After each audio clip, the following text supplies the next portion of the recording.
Queridas irmãs, queridos irmãos, o que nós temos do Evangelho de hoje é o último trecho do Evangelho de Lucas, é o final. Lucas está terminando o seu Evangelho. E aqui Lucas, em primeiro lugar, ele descreve uma aparição de Jesus Cristo, o Cristo ressuscitado, para provar que a ressurreição, ela é algo indescritível.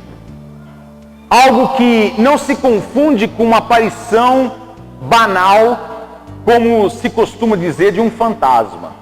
Por quê? Porque a pregação da ressurreição já está se espalhando pelo mundo. E quando está chegando na Grécia, o povo de outras culturas começam a confundir a ressurreição com a aparição simplesmente de um fantasma, de um ser etéreo, uma coisa assim abstrata. E na verdade o ressuscitado não é isso. O ressuscitado é o ser humano pleno. Ou seja, a partir da morte, nós atingimos a completude do nosso ser. Mas nós não perdemos a nossa identidade. Nós continuamos nós mesmos. Nós continuamos com todo o nosso ser. Nós carregamos todo esse nosso ser a partir da ressurreição. Então quem faz a experiência da morte, faz uma experiência de passagem para a iluminação total. E é nesse sentido que o Cristo vai aparecer entre os apóstolos e vai pedir alguma coisa para comer, vai deixar ser tocado e assim por diante. Para mostrar que a ressurreição é algo que não se confunde simplesmente em se tornar um espírito sem identidade. Mas somos nós que nos tornamos algo pleno. Mas não perdemos a nossa identidade de ser. Esse é o grande motivo da descrição de hoje. Mas existe um segundo. Como é o último trecho do Evangelho de Lucas, Lucas quer fazer dessa aparição de Jesus uma síntese de tudo aquilo que ele fez na vida e de toda a sua mensagem. Se vocês prestarem atenção na aparição do Cristo, os passos que estão aí são passos que o Cristo deu a vida toda dele. Em primeiro lugar, o Cristo cumprimenta os discípulos desejando a paz. Ele diz: a paz esteja convosco. E o Cristo é o príncipe da paz. É aquele que promove a paz.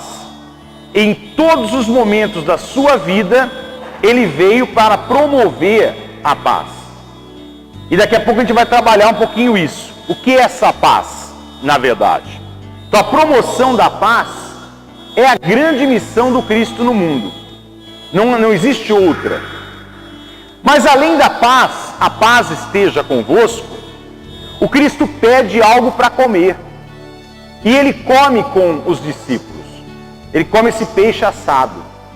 E se vocês prestarem atenção nos evangelhos, o Cristo sempre fez refeição com as pessoas. O Cristo sempre esteve sentado à mesa. O seu primeiro milagre acontece numa festa de casamento. E depois ele vai ser criticado pelos religiosos da época, porque ele fazia refeição com os pecadores, com prostitutas, com cobradores de impostos, com pessoas mal vistas da sua época.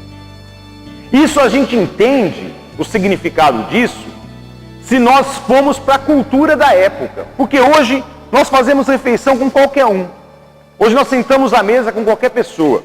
Se eu vou a um restaurante por quilo, eu posso sentar com qualquer estranho ali e comer. Isso não significa nada para nós. Eu posso estar numa festa de casamento com apenas conhecidos e sentar ali e fazer a refeição. Não é isso? Para nós, sentar-se à mesa com os outros não significa muita coisa. Mas na época, para um judeu, há 2000 anos atrás, sentar-se à mesa com uma pessoa e fazer a refeição com essa pessoa, ou seja, comer com essa pessoa, era uma expressão de extrema amizade. Era uma comunhão mesmo com essa pessoa. Quando as famílias sentavam à mesa juntas, significava uma união muito grande na família. A família não sentava à mesa se não houvesse essa união. Aqui não há hipocrisia. Quando o judeu sentava com outro judeu naquela época para fazer a refeição, significava: olha, eu sou muito seu amigo, conte comigo. Ponto final. Pode acontecer o que acontecer com você, eu estou do teu lado. Esse era o significado. E o Cristo pede algo para comer. E por final, o Cristo, o que ele pede? Ele pede para que os seus vão para o mundo, para todas as nações, e chamem os homens para conversão. E o que é converter-se? Converter-se é voltar-se para si mesmo. E voltar-se para si mesmo olhando, percebendo que verdadeiramente nós somos. E nós temos dois lados essenciais. Primeiro, nós somos verdadeiramente humanos. Nós somos seres humanos. E há pessoas que pensam que são mais que as outras. E nós não somos. Façam, por favor, um exercício, que é um exercício muito bom, tá?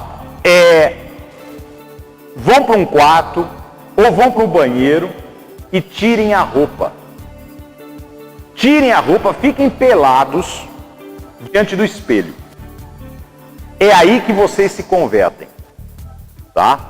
É aí que vocês se convertem. Porque é aí que vocês se enxergam. Nós somos humanos. O que eu quero dizer com isso? Nós queremos nos vestir melhor que os outros. As mulheres, principalmente, as mulheres se vestem não para elas, se vestem para as outras, não é? Ela não se veste para os homens também, ela se veste para a outra mulher, não é? Porque ela quer ficar mais bonita que a outra mulher, não é? Mas os homens também têm essa vaidade, não é? E nós queremos nos exultar demais, sendo que nós somos simplesmente seres humanos. Não importa o que eu faço, a quantidade de dinheiro que eu tenho, nós somos seres humanos que estamos passando por aqui. No final das contas, todos nós iremos para a mesma cova. É essa a realidade do ser humano. E a qualquer momento eu posso ter uma doença. A qualquer momento eu posso ser atingido por um câncer. E assim por diante. Ou seja, nós temos a nossa fragilidade de seres humanos. Então, por favor, tirem o salto alto.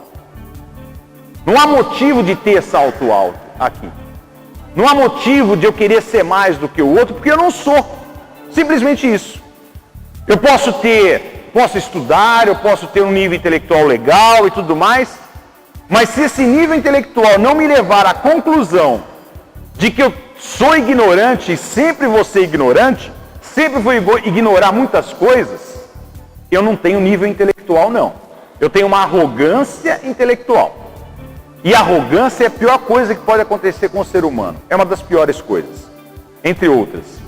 Mas o ser humano precisa se converter e se enxergar como ser humano. E ele, portanto, se enxergando como ser humano, ele se enxerga igual às outras pessoas. Então não tem motivo de eu tratar os outros menosprezando os outros.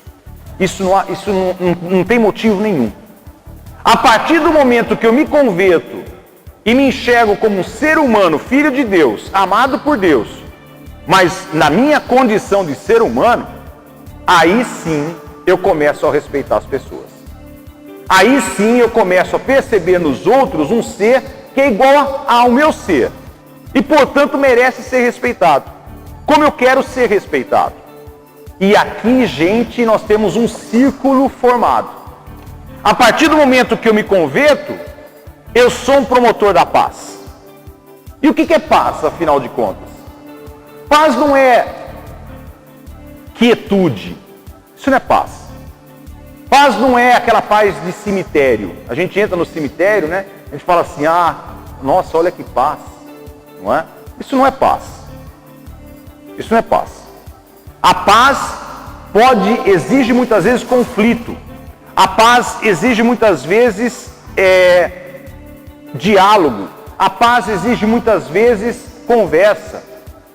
A paz às vezes exige briga. Por quê? Porque a paz é um espaço onde todos podem ter vida. Isso é paz. Lá fora nós não temos paz. Quem diz que o Brasil é um país que nunca teve guerra e tudo mais e tal, terremotos, aquela coisa, é um país de paz, está dizendo bobagem. A gente não vive em paz. Por quê? Porque a gente vive numa condição social onde a vida da maioria é muito difícil. Ela não é possível, ela não se desenvolve. Nós só viveremos em paz totalmente a partir do momento que o bendito do imposto de renda retornar realmente para a gente.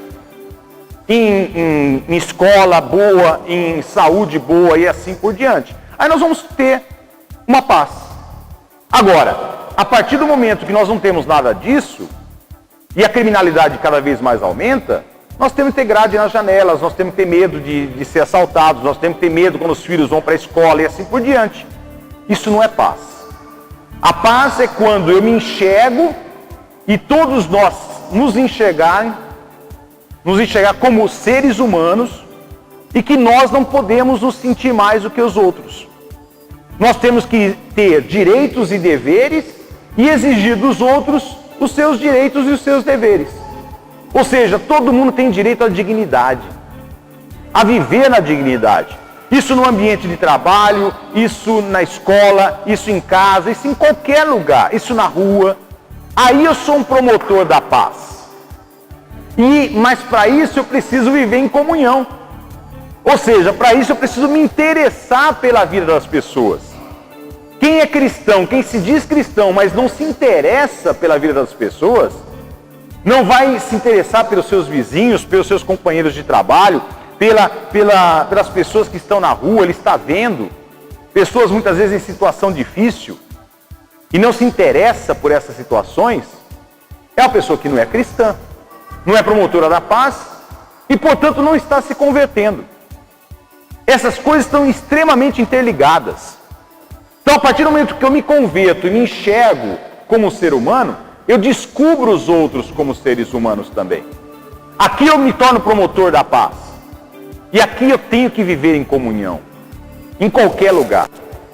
E aqui, gente, é a vivência do cristianismo. Não tem outra. É a vivência do cristianismo. E João é muito sábio em dizer o que ele diz hoje. Não adianta dizer eu conheço Deus. Isso não adianta nada. É a mesma coisa que João escrevesse. Não adianta nada dizer assim, eu tenho fé em Deus.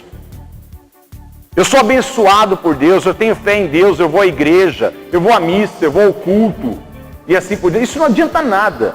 Lembre-se daquela frase, nem todo aquele que diz Senhor, Senhor, entrará no reino dos céus. Mas João diz, é aquele que segue os seus mandamentos. Esse sim tem o amor de Deus. E quais são os mandamentos que o Cristo pregou? São muito simples. É promover a paz, é viver em comunhão com as pessoas e é se enxergar. Se enxergar. Perceber que é um ser humano, que está somente de passagem por aqui e essa passagem tem que ser sal na terra e luz no mundo. Ponto final. Esses são os mandamentos. Não existem outros. Esses são os mandamentos de Deus. E quem vive dessa forma, o amor de Deus está com ele. Não importa a sua fé. E não importa se ele vem à igreja ou não. Se ele vive assim, o amor de Deus está com ele. Não importa se ele é budista, se ele é shintoísta, não importa se ele é evangélico, não importa se ele é católico, não importa se ele é umbandista, não importa se ele é ateu. Mas se ele promove a paz, se ele vive em comunhão com as pessoas, e se ele se converte cada vez mais, e não tem aquela arrogância idiota que muitos seres humanos têm, por causa do dinheiro, por causa da roupa, por causa do título e muitas coisas mais, esse ser humano tem o amor de Deus. E ele transmite o amor de Deus ao mundo. E o mundo está carente do verdadeiro amor de Deus. Por quê? Porque o amor de Deus não se transmite através de louvores. O amor de Deus não se transmite através de shows. O amor de Deus não se transmite através de música. O amor de Deus se transmite através da comunhão concreta entre as pessoas. Através da promoção da paz, ou seja, da vida das pessoas. E quando a gente começar a se perceber como seres de carne e osso, como se nós estivéssemos pelados mesmo. pessoas humanas, simplesmente, sem vestir máscaras e sendo transparentes uns para com os outros. É assim que nós temos que viver. Se cada um aqui realmente se converter, se cada um aqui procurar viver em comunhão com as outras pessoas, chegando mesmo até a corrigi-las, a criticá-las, isso é comunhão também. Comunhão não é somente abraçar os outros e dizer eu te amo. Comunhão é, ô meu, você está errado. Não é assim não. Você tem que ser punido. Isso é comunhão. E é aqui que eu promovo a paz. É aqui que eu permito a vida de todos. Então que cada um aqui seja um promotor da paz, que cada um aqui possa realmente viver em comunhão e que cada um aqui possa se converter. Aí o amor de Deus vai estar em cada um de nós.